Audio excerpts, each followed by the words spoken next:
one thing about Vikings Valhalla I found really impressive was that the show really feels like very distinctly its own show, despite kind of being a sister series to the main Vikings. How did you go about that and making sure, because fans are going to want something similar, but they also kind of want a different twist? That's a very challenging thing. So how did you handle that? Oh man, that's like riding on the back of a tiger. It's like it's a cool ride, but you don't want to get off, because if you do, you know what happens. I was a fan of the original, so for me, I wanted to do right by people like myself. I wanted there to be a quality level that didn't disappoint. But as the writer and creator of something new, I wanted something that was accessible to people who had never been and it wouldn't know the difference between a Viking and a Saxon. That they didn't have to have seen all of Michael Hirst's shows and all those seasons to appreciate that. They could just enter into the story, and hopefully they would see the wild ride that being in the 11th century and being a Viking would be. So it was a little bit of a dance.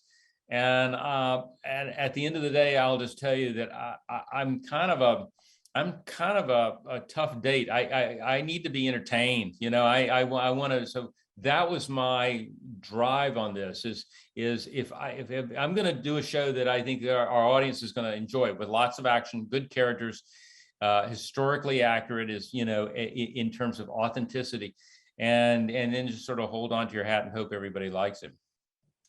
Yeah, and this is set in a really interesting time in history, especially for Vikings, very much the kind of the at the end of their era.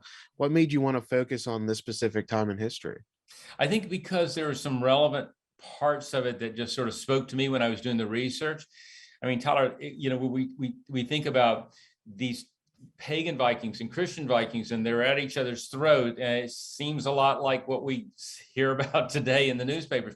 Same thing about immigration. It was amazing to me that an English king would order a genocide of the Vikings living in England. I found that was just sort of something that would resonate with me, and I think it would resonate with an audience. So to answer your question, picking this particular period of history was really important. Finding a place that was sort of would have relevant issues was important, and I think it's something that makes it easy for the cast to kind of grasp onto. You've shown so much range throughout your career. This isn't really like Die Hard from a larger level, but something like this, all your films, they're all human drama at its core. Can you just discuss your approach to stories and how they're all kind of grounded in, the realities of, just humanity at its core? Yeah, I mean, I want the audience to appreciate the sort of humanity of these individuals. I mean, they're not superheroes. I mean, John McClane wasn't a superhero. He was just a cop from New York in the wrong place at the wrong time. And, so I feel like that there's a lot of similarity in all my writing, whether it's Richard Kimball and he's the wrong guy. You find that that a normal person can reach really big heights. And I think that you'll see a lot of those characters in Valhalla. It's character-based action.